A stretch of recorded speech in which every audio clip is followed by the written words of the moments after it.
जहाँ दुनिया भर में किसी के मुस्कुराने या किसी के हंसने को शुभ माना जाता है, आनंद का प्रतीक माना जाता है, वहीं पे अगर एक कुमारी किसी व्यक्ति को देख के हंस देती हैं या फिर मुस्कुरा देती हैं, तो उसका मतलब उस व्यक्ति के घर में मृत्यु होने वाली है। हमारा पड़ोसी देश नेपाल अपनी संस्कृति और परंपराओं से समृद्ध है। यदि आप नेपाल जाते हैं तो आप एक युवा लड़की को जीवित देवी कुमारी के रूप में पूजा करने की एक अनोखी परंपरा देखेंगे। कुमारी का शाब्दिक अनुवाद वर्जिन है, लेकिन यहाँ कुमारी संस्कृत शब्द कौमार्य से लिया गया है, जिसका अनुवाद राजकुमारी होता है। बौद्ध उस छोटी देवी को सर्वोच्च महिला व्रज देवी बुद्ध का अवतार मानते हैं। हिंदू धर्म में युवा राजकुमारी को देवी तालेजु देवी का रूप माना जाता है और नेपाल में विभिन्न स्थानों पर बड़ी भक्ति के साथ इसकी पूजा की जाती है। यह एक अनोखी परंपरा है जहां एक युवा सामान्य लड़की को चुना जाता है और विभिन्न तांत्रिक और पूजाओं का उपयोग करके उसे जीवित देवी में बदल दिया जाता है। हिंदुओं का मानना है कि वह तालेजु देवी दुर्गा का एक अवतार है, जिसमें देवी शक्ति के साथ देश को बुराई से बचाती है। चयन करते समय पुजारी बौद्ध समुदाय के योग्य बच्चों को हिंदू समुदाय की जीवित देवी बनाने के लिए चुनते हैं। यह अंतर धार्मिक प्रथा, धार्मिक श्रद्धा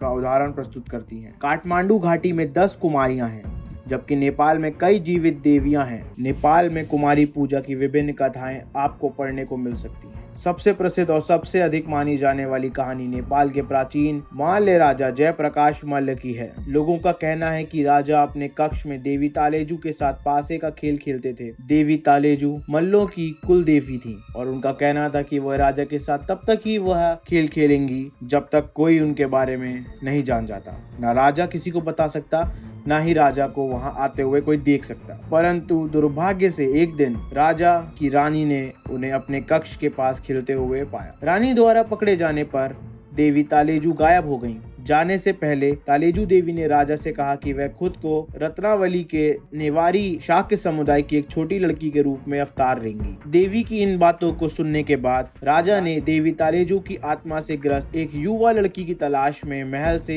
निकल गए। इस प्रकार 17वीं शताब्दी के आसपास काठमांडू घाटी में युवा लड़की की पूजा करने की परंपरा शुरू हुई। जबकि कुछ का यह भी मानना है कि राजा जयप्रकाश मल्ल न होकर त्रैलोक्य मल्ल थे। एक दिन खेलते समय उसने यौन इरादों से देवी के पास जाने की कोशिश की। जैसे ही देवी ने उसकी हरकत पकड़ी, वह वहां से गायब हो गई। बाद में राजा पश्चाताप में रोया और दोबारा ऐसा ना करने की प्रार्थना की। राजा को रोते देख देवी शाक्य परिवार की एक युवा लड़की कुमारी के शरीर में प्रकट होने के लिए सहमत हो गई। इस तरह नेपाल में कुमारी परंपरा की शुरुआत हुई। हालांकि इस परंपरा की शुरुआत के बारे में अलग अलग कहानियां हैं, लेकिन इसकी शुरुआत क्यों और कब हुई, इसका कोई वास्तविक निष्कर्ष नहीं है। यह सिर्फ लोगों की मान्यताएं हैं। तो आखिर नेपाल में एक युवा लड़की को जीवित देवी कुमारी के रूप में कैसे चुना जाता है? कुमारी का चयन बहुत ही गहन होता है। चयन प्रक्रिया लगभग दलाई लामा या तिब्बत के पाचेन लामा के चयन के समान होती है। 5 वरिष्ठ बौद्ध वज्राचार्य पुजारी चयन प्रक्रिया का संचालन करते हैं, जिनमें तालेजु भवानी के मुख्य पुजारी, कुमारी घर के कार्यवाहक और मुख्य ज्योतिषी शामिल होते हैं। वह एक बच्ची को नई जीवित देवी घोषित करने से पहले उसकी विभिन्न पहलुओं की जांच करते हैं। सबसे पहले वह शाक्य परिवार से होनी चाहिए।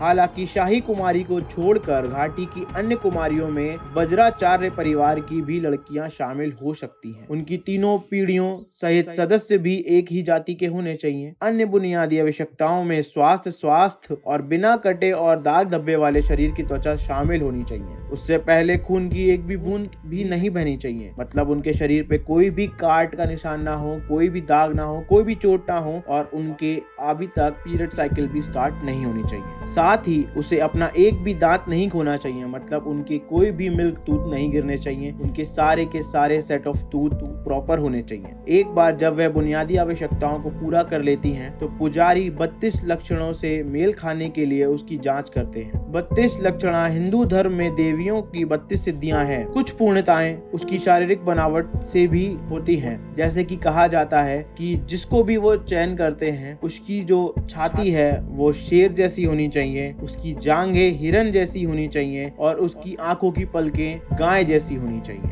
इसके अलावा वह उसकी कुंडली को राजा या राष्ट्रपति की कुंडली का भी पूरक बनाने के लिए देखते हैं, मतलब उसकी कुंडली को राष्ट्रपति या फिर राजा की कुंडली से मिलाते हैं। यदि वह हर गुणवत्ता पर खरी उतरती है तो वह उसे दूसरे परीक्षण में ले जाते हैं। कहा जाता है कि वहाँ पर जानवरों की बलि चढ़ाई जाती है। इसमें उसे सिर कटे जानवरों और नाचते नकाब पेशों से भरे आंगन से गुजरना होता है। उसे बिना डरे आंगन पार करना चाहिए। अगर वह डरी हुई दिखाई देती है या फिर डर जाती है तो उसे अयोग्य घोषित कर दिया जाता है। फिर यदि वह अपनी पिछली सभी परीक्षाओं में सफल हो जाती है तो वह उसे अंतिम परीक्षा के लिए ले जाते हैं। इसमें उसे विविध पूर्वक काटी गई बकरियों और भैंसों के साथ एक कमरे में अकेले एक रात बितानी होती है। और कहा जाता है कि यह बकरी और भैंसों का जो कटा हुआ गला होता है ये उन्हीं बलि के टाइम की भैंसें और बकरियां होती हैं। कुछ लोगों का यह भी मानना है कि वध किए गए जानवर के कमरे में रखा जाना और सिर कटे जानवरों के बीच से गुजरना 100% सच नहीं है। वास्तव में कोई नहीं जानता कि कमरे के अंदर क्या होता है। इसके अलावा कुमारियां स्वयं अपनी चयन प्रक्रिया को याद रखने के लिए बहुत छोटी हैं। कमरे का हिस्सा छिपा हुआ है और इसके बारे में केवल पुजारी ही जानते हैं। हालांकि कई लोगों का मानना है कि वह रक्त प्रेमी दुर्गा का अवतार है, इसलिए नकाब पोश लोगों द्वारा उसे केवल कुछ जानवरों का खून दिखाया जाता है ताकि यह जांचा जा सके कि वह कैसे प्रतिक्रिया करती हैं। और देवी दुर्गा का रूप होती हैं, इसलिए उनके चेहरे पे या फिर उनके बॉडी लैंग्वेज में कहीं पे भी डर या फिर डर का कोई भी एहसास नहीं दिखना चाहिए। अंत में अपने पिछले सभी कार्यों को पूरा करने में, जिसमें उस छिपे हुए कमरे में रहना भी शामिल है, अब उसे पिछली देवी का सामान उठाने के लिए कहा जाता है। मतलब अगर वह पिछली देवी जो उनसे पहले कुमारी थी, अगर वह उनका सामान सही ढंग से चुन लेती हैं, तब वह नेपाल की नई जीवित देवी का दर्जा प्राप्त कर लेती है। नई जीवित देवी की चयन प्रक्रिया अक्टूबर के अंत से पहले पूरी हो जानी चाहिए। चुने जाने के बाद उसे पवित्र किया जाता है और पुजारी उसके शरीर की अशुद्धियों और दोषों को साफ करने के लिए विभिन्न तांत्रिक अनुष्ठान करते हैं। तब माना जाता है कि देवी तालेजू उसमें प्रवेश करती हैं। अब वह लड़की तो देवी कुमारी के रूप में प्रस्तुत करते हैं और उसे कुमारी घर के अंदर उसको स्थानांतरित कर देते हैं। केवल रॉयल कुमारी को ही रॉयल स्क्वायर के अंदर रखा जाता है। बाकी सब घाटी की जो देवियां हैं वो सब अपने अपने परिवार के बीच में रह सकती हैं। वह अपनी दिव्यता की अवधि तक जीवित देवी बनी रहती हैं, अर्थात जब तक उनका खून नहीं बहता या फिर उनके शरीर पे कोई भी कट या उनके दांत नहीं गिरती या उनको कोई चोट नहीं लगती या फिर उनकी पीरियड साइकिल नहीं शुरू होती, तब तक वह कुमारी देवी के दर्जे को प्राप्त रखती है। पहले मासिक धर्म के बाद चयनकर्ता उपरोक्त शर्तों के आधार पर एक नई जीवित महिला देवी का चयन करते हैं। कभी कभी जब उन्हें चोट लग जाती है और खून बह जाता है तब भी वह वो किताब खो देती हैं। अब हम जानते हैं कि रॉयल कुमारी का जीवन बाकी कुमारियों से अलग कैसे होता है। नई कुमारी की उम्र अक्सर 3 से 4 साल होती है। जब वे कुमारी बन जाती हैं तो उनका जीवन काफी बदल जाता है। शाही राजकुमारी अपने निवास को यूं ही नहीं छोड़ सकती, मतलब वो ऐसे ही अपने रॉयल स्क्वायर को छोड़ के बाहर नहीं जा सकती। ना ही उनके परिवार का कोई भी सदस्य उनसे मिलने ऐसे ही आ सकता है या फिर वह उनसे मिलने जा सकती है। उसे कुछ खास नियमों और परंपराओं का पालन करना पड़ता है और उनके दोस्त भी जो उनकी केयर टेकिंग करते हैं, जो उनका ख्याल रखते हैं, जो उनके कार्य में लगे हुए होते हैं, बस वही होते हैं। अपने माता पिता को छोड़कर वह अपनी देखभाल करने वालों के साथ तब तक रहती हैं जब तक कि उसे महिला देवी कुमारी के पद से हटना नहीं पड़ता है। हालांकि उसका जीवन भौतिक परेशानियों से मुक्त है, फिर भी कुछ अलग अलग औपचारिक कर्तव्य हैं जिनसे उसे पूरा करना चाहिए। उसकी देखभाल करने वाले उसे खूबसूरती से चमकीले लाल और सुनहरे रंग के कपड़े पहनाते हैं। वह अपने पैरों में एक जामा, एक लाल भोटो मतलब जिसको टी शर्ट कहते हैं, और एक लाल पगड़ी पहनती हैं और उसके माथे पर अग्नि चक्षु या फिर अग्नि नेत्र चित्र है। अग्नि नेत्र उसकी धारणा की विशेष शक्ति का प्रतिनिधित्व करता है। वह कुमारी घर के अंदर रहती हैं। लोग उस महल की खिड़की के बाहर काफी देर तक इस उम्मीद में इंतजार करते हैं कि उन्हें जीवित देवी की एक झलक मिल जाए। लोगों का मानना है कि जीवित देवी की एक झलक मात्र से सौभाग्य प्राप्त होता है और उनका जीवन बदल जाता है। यह भी माना जाता है कि कुमारी बीमारी पर विशेष शक्ति रखती हैं। कई हाई प्रोफाइल लोग आशीर्वाद और सौभाग्य प्राप्त करने के लिए भी उनसे मिलने आते हैं। जब कोई व्यक्ति दौरा करता है तो उसके कार्यों को रिकॉर्ड किया जाता है और अंगतुक के भविष्य का फैसला करने के लिए उसकी व्याख्या की जाती है। यदि वह रोती हैं या जोर से हंसती हैं,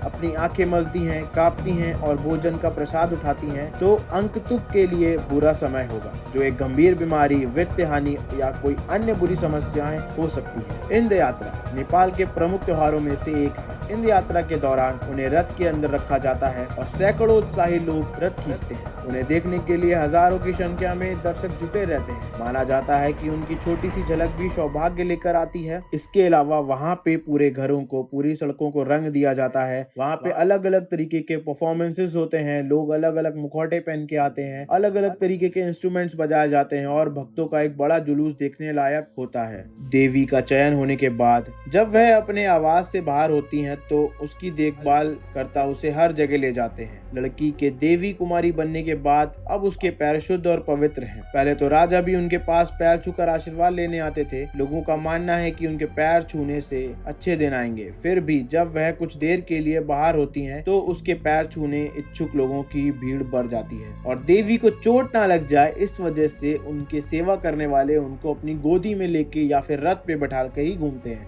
क्योंकि अगर उनके चोट लग गई और खून बह गया तो वह अपनी देवी का पद और दर्जा खो देंगी। देवताओं के रूप में रहने के दौरान काठमांडू, भक्तपुर, ललितपुर और नुवाकोट की कुमारियों को सरकार से मासिक कुछ धन मिलता है।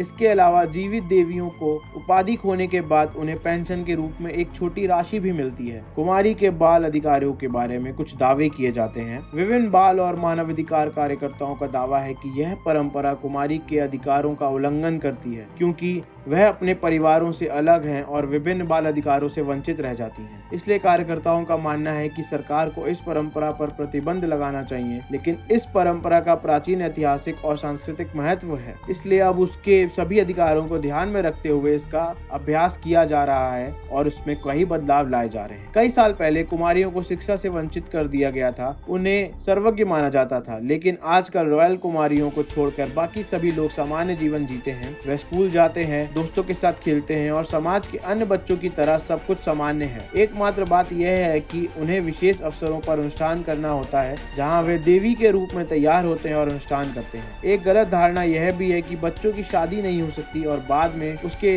बच्चे भी नहीं हो सकते, लेकिन वास्तव में वह शादी कर सकती हैं और अपनी पहली महावरी के बाद सामान्य जीवन जी सकती हैं, जिसके दौरान उससे कुमारी की उपाधि वापस ले ली जाती है। जीवित देवी के रूप में चुने जाने वाली देवी का एक विशेष बाल अधिकार होता है और रॉयल कुमारी के लिए कुमारी घर के अंदर ही निजी ट्यूटर्स के माध्यम से शिक्षा उनको दी जाती है। उनको घर के अंदर ही पढ़ाया जाता है, उनके दोस्त भी घर के अंदर ही आते हैं मिलने, उसके आवास के अंदर खेलने के लिए वहाँ इंटरनेट, किताबें, पेपर आदि की सुविधाएं भी हैं। वह विशेष निगरानी में राष्ट्रीय परीक्षाओं में भी शामिल होती हैं। अतीत की कई चीजें बदल गई हैं। इस तरह उनके अधिकारों को पूरा करने और उपाधि से इस्तीफा देने के बाद उन्हें सामान्य जीवन जीने में कोई दिक्कत नहीं होती और वह प्रगतिशील बदलाव किए जा रहे हैं। साथ ही परंपराओं को भी जीवित रखा जा रहा है। तो ये थी कहानी नेपाल की कुमारी देवी के बारे में। अगर इसमें कुछ भी बात मेरे से गलत निकली है या फिर मैं किसी का प्रोनाउंसिएशन गलत कर दिया हूँ तो मैं आप सभी से माफ़ी मांगना चाहता हूँ, क्योंकि अगर कुछ भी गलत बोला है तो वो मैंने इंटेंशनली नहीं बोला है। और कुछ भी अगर इसमें पॉइंट आपको गलत लगता है तो मैं किसी भी धर्म, किसी भी देश, किसी भी इंसान या किसी भी जाति या वर्ण का अनादर नहीं करना चाहता हूँ। और ये वीडियो से अगर आपको थोड़ी भी नॉलेज मिलती है या फिर आपको ये वीडियो थोड़ी हेल्पफुल लगती है या फिर आप नया जानते हैं तो इस वीडियो को शेयर करें, लाइक करें और कमेंट में बताएं कि मुझसे इसमें क्या क्या गलतियां हुई हैं या फिर क्या क्या चीज़ें इसमें रह गई थी। और अगर आप चाहते हैं कि आपकी कोई ऐसी स्टोरी हो जो मैं अगले वीडियो में कवर करूँ तो कमेंट में ज़रूर बताएं या फिर आप मुझको मेल भी कर सकते हैं। तो बहुत बहुत धन्यवाद। जय हिंद, जय भारत।